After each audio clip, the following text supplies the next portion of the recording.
Fala aí, pessoal, tudo bem? Hoje a gente vai continuar falando sobre o movimento uniformemente variado, só que vamos abordar questões envolvendo gráficos, que é um tópico, né, que sempre quando cai, os alunos costumam se confundir, não sabem interpretar, e hoje eu vou estar ajudando a vocês a vencer essa barreira. E aí, bora começar nossa aula? Então vamos lá, pessoal, vamos ver o que ele está pedindo nessa primeira questão aqui para gente. Então, de cara, já dá para ver que tem um objeto descrevendo um movimento uniformemente variado. Como é que eu vejo isso? Notem bem, o comportamento da velocidade pelo tempo é descrito por uma reta. Nesse caso, é uma reta decrescente, ou seja, a minha velocidade vai diminuindo com o tempo. E o que ele pede em específico nesse movimento para a gente? Ele pede a velocidade do objeto quando t igual a 4 segundos. Como que nós obtemos, né, essa resposta? Notem o seguinte, vamos atentar para as informações que o gráfico fornece para a gente. O ponto que meu gráfico começa aqui, ó, no eixo vertical, ele vai estar associado à velocidade inicial desse objeto, tá bom? Então você de cara já pode marcar aqui que sua velocidade inicial vale 20 metros por segundo. Beleza. Mas o que eu consigo extrair de informação desse gráfico? Notem bem, pessoal, eu tenho aqui que a minha velocidade ela sai de 20 metros por segundo e vai para 5 metros por segundo no intervalo de tempo de 5 segundos. Com isso, eu consigo determinar a aceleração do movimento também. Como? Lembrem, a aceleração ela é ΔV por ΔT, certo? É a variação da velocidade pelo tempo. E de quanto variou a nossa velocidade? Como é que eu calculo isso? Eu vou pegar a velocidade final, né, associada a esse movimento, menos a velocidade inicial. Então, a minha velocidade final aqui vale 5. A minha velocidade inicial vale 20. E quanto tempo se passou? Passaram 5 segundos. Então, eu vou ter menos 15 por 5. Isso daqui vai dar menos 3 metros por segundo ao quadrado. Beleza. E o que eu consigo, né, construir com essas informações? A equação horária para a velocidade. Por quê? Porque a equação horária, num movimento uniformemente variado, a equação horária para a velocidade, ela é dada por essa expressão, v igual a v0 mais at. E eu tenho o v0 desse movimento, assim como a aceleração desse movimento.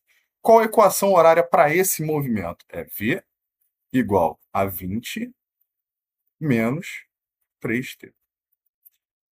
E eu quero descobrir aqui qual é a velocidade desse objeto em t igual a 4 segundos. Como é que eu faço isso?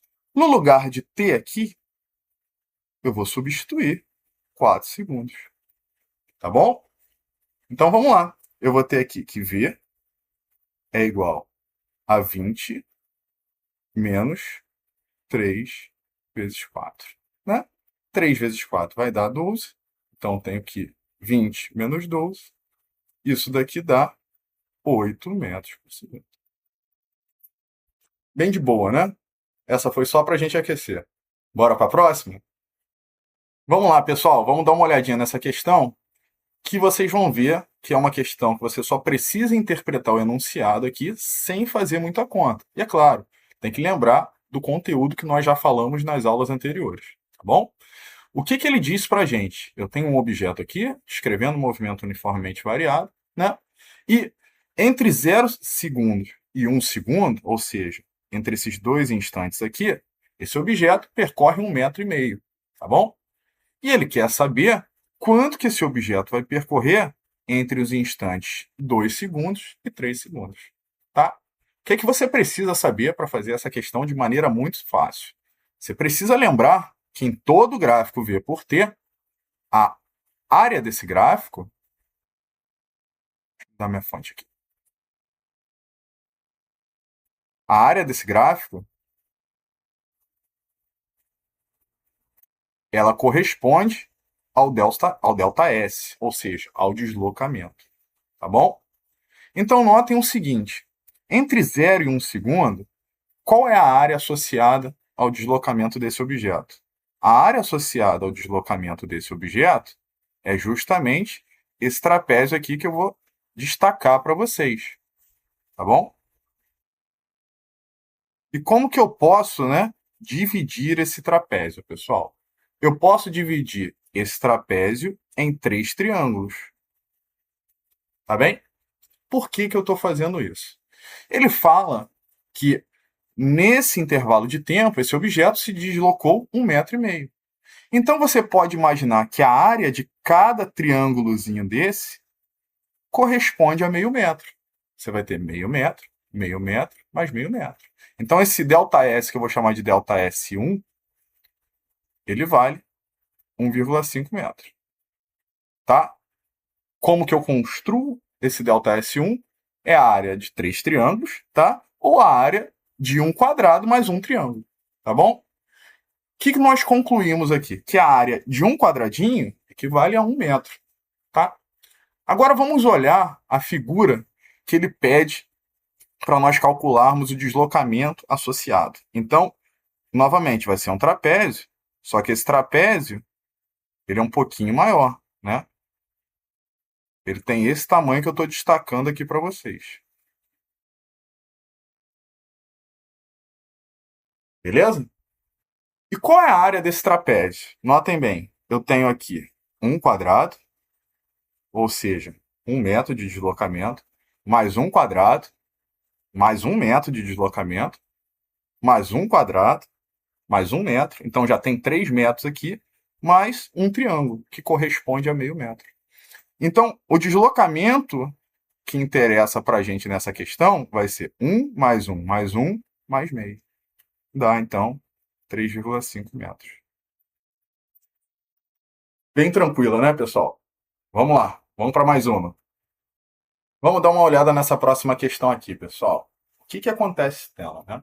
Você tem dois veículos aqui, um descrevendo um movimento uniforme, tá? Que está sendo representado por essa reta azul, e outro descrevendo um movimento uniformemente variado, que está sendo representado por essa reta rosa, tá? E o que o enunciado nos diz? Que o veículo representado pela reta rosa, ele está, a princípio, parado no semáforo, tá bom? E, enquanto ele está parado no semáforo, vem o carro em movimento uniforme e passa ele. Nesse instante em que eles estão na mesma posição, o veículo que estava parado, ele começa a descrever um movimento uniformemente variado, tá bom? E o que ele quer saber no item A dessa questão? Ele quer descobrir aqui qual é a distância máxima entre esses veículos. Como é que nós fazemos isso? Notem bem, pessoal. Enquanto a velocidade do carro, representado aqui pela reta rosa, for menor do que a velocidade do carro representado pela reta azul, esses veículos eles só vão se afastando. Tudo bem, pessoal? Então, eles vão se afastando, se afastando, se afastando, até chegar nesse ponto aqui, ó, nesse instante em que t é igual a 7 segundos. Nesse instante daqui, eles têm as suas velocidades iguais. Então, se eles mantivessem, né, essa velocidade ao longo de toda a sua trajetória, o que ia acontecer? A distância entre os dois ia permanecer inalterada. Mas não é isso que acontece. O carro, descrevendo um movimento uniformemente variado, continua, né, aumentando sua velocidade, consequentemente ele vai se aproximar do azul e em algum momento ele vai encontrar o veículo azul, tá bom? Então, esse instante daqui, em que t vale 7 segundos, ele representa para a gente o ponto em que a distância entre esses dois veículos ela é máxima. Daí em diante, eles só tendem a se aproximar, tá certo? E como é que eu calculo essa distância? Galera, pensa aqui comigo. Mais uma vez, gráfico V por T, né? Então, a área desse gráfico, de qualquer gráfico V por T, vai te dar o deslocamento, tudo bem? O deslocamento do carro representado pela reta azul, ele está associado a esse retângulo daqui, ó. Certo? Tudo bem? O deslocamento do veículo representado pela reta rosa está representado por esse triângulo daqui.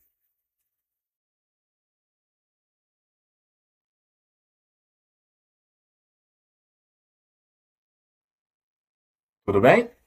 Então, o que um veículo se deslocou a mais que o outro está associado a essa parte daqui em que eu não preenchi.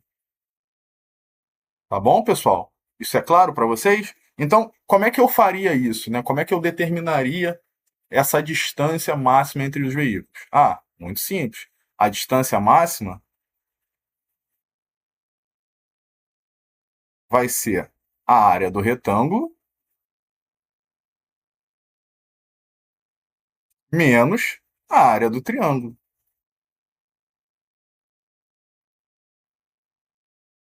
certo? Se vocês olharem nessa figura aqui, sobra, né, essa área que não está rachurada aqui, justamente um triângulo idêntico ao que eu destaquei aqui. Tá certo? Que corresponde, né, ao deslocamento do carro em movimento uniformemente variado.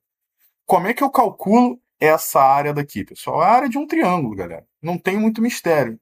Então, essa área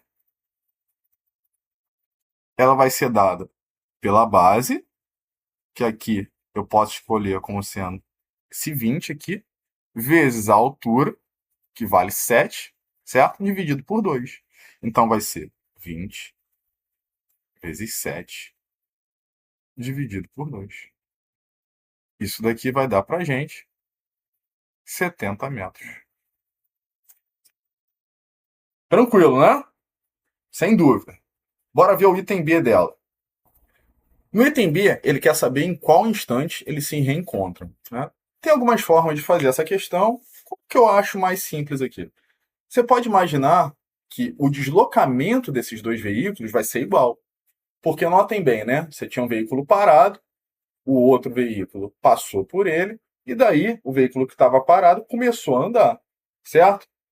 Do instante inicial, onde um passa pelo outro, até o instante que eles se reencontram, eles percorreram a mesma distância.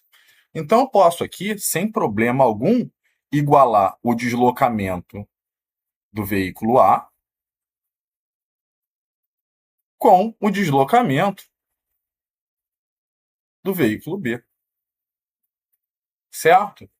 Como que eu calculo o deslocamento do veículo A? É um movimento uniformemente variado? É. Velocidade inicial era zero? É zero? Isso. Então eu venho aqui e escrevo que ΔS é simplesmente AT ao quadrado sobre 2, tá? Aqui eu já admiti, né? Já considerei que o meu V0 vale zero. Beleza, pessoal? Eu tenho aceleração? Não tenho aceleração. Consigo obtê-la através do gráfico? Consigo. Presta atenção. Esse cara tem uma variação de velocidade de 0 até 20 metros por segundo em 7 segundos. Eu consigo calcular qual o valor da aceleração desse veículo, né? Então, a aceleração, mais uma vez, ela é ΔV por ΔT. O meu ΔV foi de 20 metros por segundo e se passaram 7 segundos. Então, a aceleração desse objeto tem esse valor daqui. Então, como é que fica, né, a equação horária para o deslocamento? Eu tenho que ΔS A é 20t ao quadrado sobre 7 vezes 2. Guarda essa informação. Como que é a equação para o deslocamento para o veículo B? Lembrem aqui comigo, é um movimento uniforme. Se o movimento é uniforme, não tem erro, galera. Você vai escrever aqui que o deslocamento dele é a velocidade dele, que vale 20, né, o tempo todo, vezes o tempo. E agora faz o quê? Iguala uma com a outra. Igualando, pessoal, o que nós vamos ter?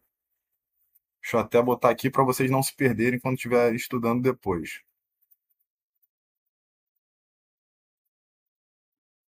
Igualando as equações. Eu vou ter aqui que 20 vezes t ao quadrado sobre 2 vezes 7 é igual a 20 vezes t. Dá para simplificar alguma coisa aqui? Ou se dá. Você vem aqui, ó, corta o t, sem problema algum, tá? Que o t é diferente de zero, que t igual a zero eles estavam juntos na origem, tá bom? mais o quê? Você corta também o 20, tem 20 dos dois lados, tá? E embaixo só sobra 2 vezes 7, né? Então eu vou ter o quê? Eu vou ter aqui que T, 2 vezes 7 é 14, né? Isso daqui é igual a 1. Então, eles vão se reencontrar no instante 14 segundos. Beleza, pessoal? Vamos dar uma olhada nessa questão. O que acontece aqui? Eu tenho uma taça, tá? Sendo preenchida com água. E essa água, ela cai a uma taxa constante nessa taça. E eu quero saber aqui, dentre as opções, qual é a que melhor representa a altura de água em função do tempo. Vamos lá. Vamos analisar isso daqui com bastante calma. De cara, pessoal, nós vamos eliminar algumas opções aqui, tá bom? Nós vamos eliminar, por exemplo, a opção D. Por que a gente vai eliminar a opção D? Olha o que ela está dizendo para a gente. Que a altura de água, ela vem, sobe com relação ao tempo, ela atinge o máximo, depois diminui e depois sobe novamente. Isso não faz sentido algum. Você está enchendo uma taça, né? A altura de água ela não vai diminuir, pessoal, não tem como. O que vai mudar é a velocidade com a qual essa altura vai aumentando, mas ela sempre aumenta, beleza? Então, com isso, nós eliminamos o item D e eliminamos o item E também, tá? Eles não podem ser nossas respostas, porque no item E você vê aqui que a altura vai crescendo com o tempo, atinge o máximo e depois decresce. Não faz sentido algum, tá bom? Depois aqui, qual seria a próxima opção que eu eliminaria, pessoal? O item B. Tá? Por que eu elimino o item B, pessoal? Porque no item B ele está dizendo que a altura em função do tempo é descrita por uma reta. Não faz sentido algum. Por que não faz sentido algum? Porque o formato dessa taça é esférico. Ou seja, a altura ela vai crescer mais rápido nessa parte aqui de baixo da esfera, certo? E vai crescendo mais devagar quando eu me aproximo aqui do meio da esfera. E depois, né, nessa região aqui, próxima ao topo, né, dessa semisfera, dessa esfera, né, cortada aqui, essa calota esférica, o que vai acontecer? Ela volta a crescer com uma velocidade maior também, tá certo? Então, essa e essa, elas não podem ser. Restam para a gente duas opções, a A e a C. E o que faz, né, a gente marcar a letra A como opção e não a letra C? Pensem bem aqui comigo, pessoal. Nesse gráfico daqui, correspondente à resposta A, o que nós observamos? Nós observamos que a altura em função do tempo, ela cresce muito rápido no início, depois ela cresce com uma velocidade menor e depois ela cresce muito rápido novamente no final.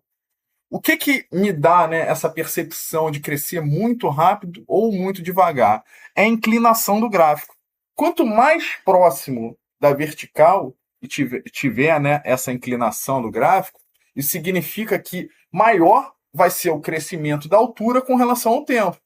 Para e pensa comigo. Se você tiver, né, uma reta horizontal, o que está acontecendo com essa reta horizontal se você pensar na altura? Né? Pensa que o eixo horizontal é o eixo do tempo e você tem uma reta que representa a altura paralela a esse eixo. Não muda nada. Tá certo? Então, se eu deixo uma reta muito inclinada, significa que eu saio de uma situação onde a minha altura não muda por uma situação onde ela vai crescendo com relação ao tempo, crescendo. Quanto mais inclinada essa reta, maior o seu crescimento. Tá? O gráfico, né, do item C, ele não pode ser a resposta. Por quê, pessoal? Porque ele diz que no início eu tenho uma inclinação muito baixinha. Ou seja, isso significa que minha altura está crescendo, mas está crescendo devagar. Tá certo? Quando chega aqui na região, né, que eu suponho ser o meio, o que acontece com essa altura? Ela cresce muito rápido. Só que não faz sentido algum, na verdade, ela crescer muito rápido, porque no meio você tem uma seção, né, de área reta maior. Então você vai demorar mais para fazer o volume aumentar nessa seção, a altura aumentar nessa seção, tá bom? E depois ela cresce muito lentamente quando está perto do topo, e não faz sentido isso também, Beleza? Então, nessa daqui, a resposta correta é a letra A. Tranquilo? Bora para a saideira. Então, vamos lá, galera. Vamos fazer essa última questão. O que ela nos diz aqui? Eu tenho um atleta disputando uma prova de 100 metros rasos, tá? E ele percorre essa distância em 10 segundos. E ele quer saber qual é o comportamento da velocidade pelo espaço percorrido, ou seja, pela distância percorrida. Já é um pouco diferente do que nós fizemos lá acima, tá? Nas outras questões.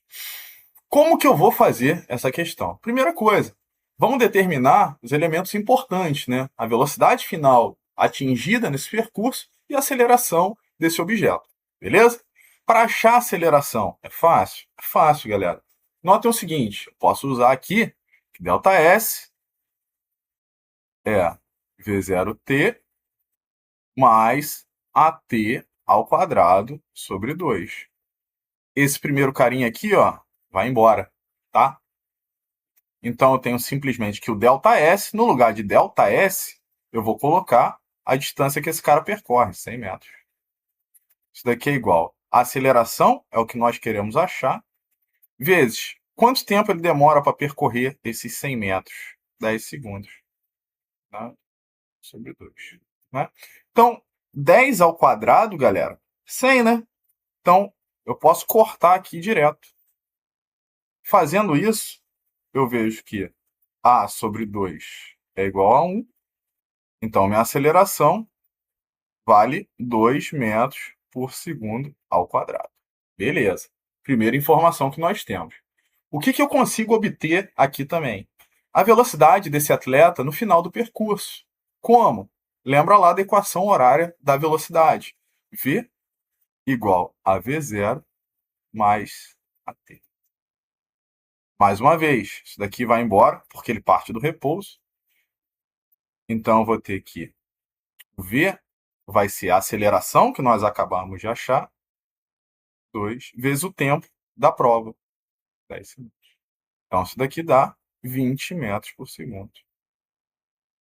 Tá? Com essas informações aqui, nós já riscamos algumas opções. Essa não pode ser, porque a velocidade máxima por ele atingida vale 10. Mesma coisa para essa e nem essa. Bom, só sobram duas opções aqui. A que tem esse perfil e a que tem esse perfil. Qual que é a correta, pessoal? Vamos lembrar de Torricelli? Na nossa equação de Torricelli, eu tenho que v ao quadrado é igual a v0 ao quadrado mais 2 vezes a vezes o deslocamento. Tá? Aqui o deslocamento, né, e o espaço percorrido, ou a posição, eles vão representar a mesma coisa, porque esse cara partiu, né, da origem, então você pode assumir que sua posição é zero. Então todas essas grandezas vão ser equivalentes. O V0 vai embora. E o que eu vou ter aqui é que o meu deslocamento, né, deixa eu botar por parte, 2A ΔS é igual a V ao quadrado. Logo, o meu ΔS, ele é V ao quadrado sobre 2A. Ele é uma função quadrática da velocidade. Então, a posição tem que crescer com um expoente associado à velocidade ao quadrado, tá? E qual a opção que marca, né? Qual a opção que diz isso para a gente aqui, que indica melhor essa situação? É a letra A. A letra B indica, né, que a velocidade cresceria quadraticamente com a posição, o que não é verdade. Tá bom? Com isso, chegamos ao final da nossa aula, pessoal. Espero que vocês tenham gostado.